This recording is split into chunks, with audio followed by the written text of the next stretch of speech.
Thanks for having me. This is Amanda, Katie, thanks for inviting me. As I talk, you'll understand my sort of obsession with Colorado. I've been coming to Colorado for more than 25 years, and I love it here, so it's good to be here. So my talk is the food media evolution. Full disclosure, I've retired or semi-retired from media. It's possible that I'm on a hiatus, I'm not actually sure. When I worked in media, more disclosure, when I worked in media, I was actually on the publishing side, not the editorial side, which is not necessarily the part that people want to talk about, buying advertising, CPM, so I'm going to leave that aside. But I did start there. It was almost 25 years ago. It was when the walls were being broken down between editorial and publishing. We were working closer and closer together. In addition to running sales, I ran marketing, so I had a very, very close relationship with all the chefs, all the restaurants, all the food festivals. I was there for 20 years. I had a front row seat to the food evolution, the food media revolution, and I continue to be obsessed, and these are my observations. I did not put together a presentation, but if I had, I think my opening slide to express how much things have changed and how different things are would be a picture of Escoffier next to Michael Voltaggio. Okay, so everyone gets that. When I arrived in Food and Wine in 1996, and I feel like Katie was doing such a good job of talking about how everything's been changing in the last year, and I'm sitting there thinking, gosh, I'm going to talk about 1996. Does anybody care about 1996? But I think, yes, one person? So I think a lot of people weren't necessarily in the business yet at 1996, so here goes. I was super excited to work at a magazine, which again, I know might seem weird now, but at the time, it was very, very glamorous. The food world hadn't quite caught on fire yet, and the Food Network had just launched, and when I say just launched, they were only on from 6 p.m. to midnight. There were no Food Network stars. One of the earliest fixtures was, and this seems super timely right now, Rudy Giuliani's wife at the time, Donna Hanover. So it wasn't that glamorous. Food and Wine, Bon Appetit, Gourmet, I think were considered sort of women's service magazines. We were not selling any luxury, glamour advertising. It was all packaged goods.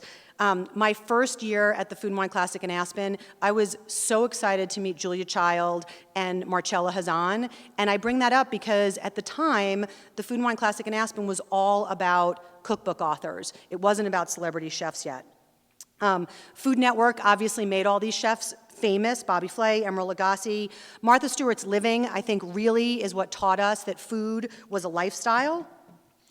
Suddenly, food was bigger. It was a bigger part of American culture. Gourmet courted Ruth Reichel away from the New York Times to modernize Gourmet magazine. At the time, I and everybody I worked with at Food and Wine thought we were in an advertising war with Gourmet and to a lesser degree Bon Appetit. If anyone recently read Save the Plums, Ruth's book about the 10 years that she was at Gourmet, which overlapped with 10 of my 20 years, I read the book like this, like I couldn't wait to see what she said about Food and Wine. She said nothing. So, this is to say that the food media universe was very small and there wasn't much competition at the time. Ruth put Rocco DiSpirito and Eric Ripert and Scott Conant on the cover of Gourmet. Food Network shows were turning these chefs into celebrities. Anthony Bourdain, rest in peace, landed on the Food Network following up his stunning breakout memoir, further catapulting modern food culture. The internet exploded. Sites like Grub Street, although Grub Street had been around for a while, and Eater chronicled the food world in a much more holistic way. They were eager to celebrate chefs, but were also happy to skewer them. Their brash and exciting voices were really, really accepted by a younger, very engaged audience. Simultaneously, everyone was telling us print is dying, yet Rachel Ray launched a magazine, Food Network launched a magazine, they had circulations in the millions, indie publications like Edible and Lucky Peach and Cherry Bomb were launched. So the juxtaposition of popular legacy brands folding while new brands were launching is still happening now and still sort of boggles my mind. Then the addition of reality television. Not enough time to talk about Top Chef, Chopped, Master Chef, Hell's Kitchen, all the spin-offs, all the copycats. But fair to say, when I got the call at Food&Wine and the Bravo executive said, so we would like Food&Wine to be part of this TV show, and we are going to vote a chef off every week, I was like, yeah, I don't think so. That doesn't sound so compelling, and it definitely doesn't seem on brand for Food&Wine. To give you a little bit of context, at the time, Survivor had been on TV for a little while, The Bachelor had just started, and the only reality TV programming on Bravo was Queer Eye for the Straight Guy and one season of Project Runway. So you can imagine, we thought reality TV was a fad. But luckily, we had the good sense to say yes, and here we are 16 seasons later. Shows like Top Chef are winning Emmys, being nominated for awards. And I say that because food is not just part of this food conversation now. It's part of culture, it's part of entertainment, and it's clearly, indisputably, entertainment. While media was evolving and new platforms were being introduced, and I know Sarah's going to talk a lot about Yelp today, Yelp was launched, which might be the beginning of everyone becoming a critic. Open table feedback was another way everyone was becoming a critic. In 2009, Gourmet shuttered, shook us up in a way that none of us were prepared for, but simultaneously, the Immaculate Infatuation, now The Infatuation, quietly launched because they knew there was an entire generation of people that didn't care about gourmet. They didn't care about 1,500-word reviews, and they weren't necessarily foodies, but they wanted to know where to go. And they came up with this situational recommendations. So I picked a couple of my favorite ones. Where to go when an ex reaches out. 17 restaurants that aren't hot, but still definitely cool. And these are real things, and they work, and it's really popular. Last year, Infatuation blew everyone's minds and acquired Zagat, who arguably are the originators of user-generated content, the originators of Everyone's a Critic. They are going to, and they're in the process of giving Zagat a new digital platform, but get this, they are bringing back the printed books this month. So, what? Perhaps the most important part of the media evolution, though, most significant and dramatic effect, didn't come from an outlet, it came from a device. One of the greatest technological advances of our time is the introduction of the iPhone in 2007. It changed how we live as a society, it changed our behaviors, it changed how food media was reported, received, and interacted with. Suddenly equipped with a camera at all times, the opportunity to generate our own content changed everything. The most important part of your day was to post what you're eating, where you're eating it. Influencers, and more recently, micro-influencers, have been introduced and anointed every day. In 2010, Instagram launched, which I think is probably the exact moment where everyone did become a critic and everyone became a professional photographer. Seemingly overnight, right? Every dish developed real story potential from freshly engaged audiences. Also, brands, Sarah and I were talking about this last night, and I think she'll cover this a lot more today, but I think Yelp often feels like complaining, where Instagram, by contrast, is much more about a celebration. So that's a good thing. Brands like Tastemade seemingly came out of nowhere, or at least if you were us and you were at a legacy brand, it seemed like it came out of nowhere. They launched in a very crowded space, they found a little niche, and they started producing videos that got billions of views. Billions with a B. We weren't getting billions of anything at Food&Wine. They weren't spending big budgets. We were taught that to create video, you needed a team of stylists, and you needed professional lighting, and you needed a big budget. And apparently, they needed one person with this iPhone, and it's become even more popular. BuzzFeed launched Tasty in 2014, and now BuzzFeed Tasty is a third of all of BuzzFeed's content, and food. Hold on, what's the exact stat? Food is the fastest growing part of BuzzFeed. Again, I say this to point out that this is really part of the entertainment world now, not just the food world. Also, not limited to just media brands, also brands are creating branded content. This week, Sir Kensington's launched their sandwich magazine. Let's not forget about proliferation of podcasts. I don't know about you guys, I'm obsessed with podcasts. I can't get enough of them, even though there's too many of them.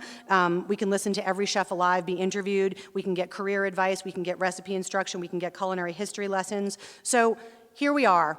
It used to be broadcast newspapers and print. Now it's broadcast newspapers, print, streaming, companion sites, unique sites, brands as media, social, video, podcasts, and so much more. So that's an abridged history. This might be my water.